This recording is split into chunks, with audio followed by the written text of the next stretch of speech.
Welcome to this explainer. As a social historian, there is literally nothing I love more than pulling back the velvet curtain on the grand, sweeping estates of Georgian Britain, just to reveal the muddy, relentless ambition that actually built them. Today, we're diving into the life and times of Lancelot Capability Brown.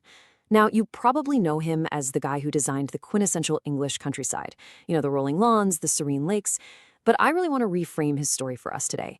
Because this isn't just a story about gardening. No, this is a story about the absolute most remarkable upward mobility of a provincial, working-class man in the entire 18th century. So here's the big question. How exactly did a mere gardener conquer Georgian high society? I mean, the 18th century British class system was notoriously rigid, right? You were born into your station and you largely stayed right there. To move from a manual laborer to a man who literally dined with lords and the king himself, that was almost unheard of. So today, we're going to treat Brown's career as exactly what it was, an absolute masterclass in social infiltration and raw capitalist ambition. He didn't just plant trees, he navigated this incredibly complex web of aristocratic patronage to build an absolute empire. To really understand the scale of this monumental climb, we'll start right at the beginning. Section 1, the provincial starting line, focusing on his roots in rural Northumberland. The sheer contrast between Brown's beginnings and the elite world he eventually dominated is just fascinating. Born in 1716, he was the fifth child of a land agent and a former domestic servant. And while the aristocratic landscape theorists of his day were sitting around in their grand, cozy libraries, reading classical poetry and studying Italian paintings, young Lancelot was out there doing hard manual labor. He started as an apprentice gardener at age 16 on the Kirkharle estate. His understanding of the land, it came right from the dirt up, from the rolling farmland, woodlands, and streams of his youth. This deeply practical, muddy upbringing gave him an instinctive understanding of how to shape nature, way more than any theoretical book could. By 1739, realizing he'd totally outgrown his local prospects, he traveled south, eventually landing a really crucial position on the gardening staff at the highly fashionable Stowe Gardens in 1741. And that perfectly brings us to Section 2, cultivating the aristocracy, or learning the game at Stowe. Now, Stowe was hands down one of the most fashionable estates in all of Britain. Working under the highly influential William Kent, Brown did way more than just learn about plants. He learned the actual language of wealth. Through a completely relentless work ethic, he rose to head gardener by the age of just 26. But his real, undeniable genius kicked in at step 2. He was tasked with guiding wealthy aristocratic visitors around the grounds. And he used these tours to build an unparalleled network. He watched them, he observed their tastes, their vanities, and their desperate, often fiercely competitive desire for status. So by step 3, he had completely transformed himself into a highly persuasive triple threat. Part designer, part businessman, and part salesman.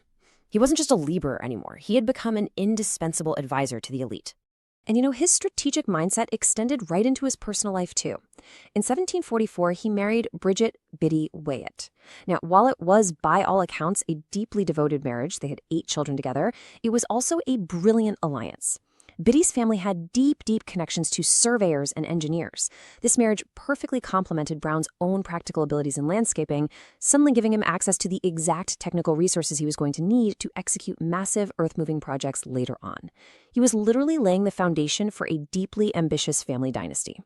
Let's move right along to Section 3, Engineering the English Landscape and the Birth of the Capability Brand. So here is the absolutely crucial point, how he marketed himself to the Georgian elite. He realized he needed a hook, right? A brand that projected pure optimism and transformation. When he assessed an aristocrat's land, he made a habit of telling his clients that their estates possessed great capabilities for improvement. It was a brilliant sales pitch. It totally flattered the client while promising a grander future. And you know what? The nickname stuck so profoundly that it entirely eclipsed his birth name, Lancelot. The man literally rebranded himself for his target market. So what exactly was he selling? Well, he was selling a total aesthetic shift. See, for generations, the old aristocracy favored these super rigid geometric gardens. Think sharp angles, perfectly straight avenues, highly artificial topiary. Brown rejected this entirely. He ushered in a fashionable, brand new aesthetic of broad, naturalistic landscapes. But make no mistake about it, this was a total illusion. His sweeping lawns and serene lakes, They were not untouched nature. They were heavily engineered environments designed to disguise boundaries and project an aura of total calmness, order, and control. Let's look at the actual blueprint of this new status symbol. Brown's signature designs required massive resources. We're talking sweeping lawns that flowed right up to the very walls of the grand houses. He literally dammed rivers to artificially shape these beautiful serpentine lakes. He planted strategic belts and clumps of trees specifically to guide the eye toward carefully framed vistas. And, perhaps most famously, he hid the boundaries of the estate using the ha-ha, which is this ingenious sunken ditch that kept livestock away from the house without interrupting the view. By seamlessly integrating the house and the landscape into a single composition, he handed the Georgian elite the ultimate status symbol, one that perfectly reflected Britain's rapidly expanding imperial and economic power. And this next fit brilliantly illustrates his success. I mean, just look at this client list. These are some of the most prestigious properties in all of Britain. At Blenheim Palace, which is perhaps his greatest masterpiece, he flooded entire valleys just to create vast lakes that softened the monumental, imposing architecture of the palace. At Chatsworth House in Petworth, he meticulously planned tree groupings to resemble idealized landscape paintings. And over at Burghley House, his strategic clumps of trees framed absolutely perfect vistas. In total, Brown is believed to have worked on more than 170 estates. He had totally infiltrated the absolute highest echelons of society. Every aristocrat who was anyone simply had to have a capability Brown landscape. And the financial reward for all this dominance? Absolutely staggering. By the 1760s, Brown was reportedly averaging earnings of £6,000 a year. To put that into perspective for you today, that is the equivalent of millions upon millions of pounds in modern money. The land agent's son had become a remarkably wealthy and powerful businessman in his own right. No way around it. Which brings us to the culmination of his journey in Section 4, Ascent to the Elite, infiltrating high society and securing a legacy. Now, these milestones are simply astonishing for someone born into the circumstances that Brown was. In 1764, he received what was basically the ultimate validation. He was appointed Master Gardener to King George III at Hampton Court Palace. He had reached the absolute, undeniable center of elite society.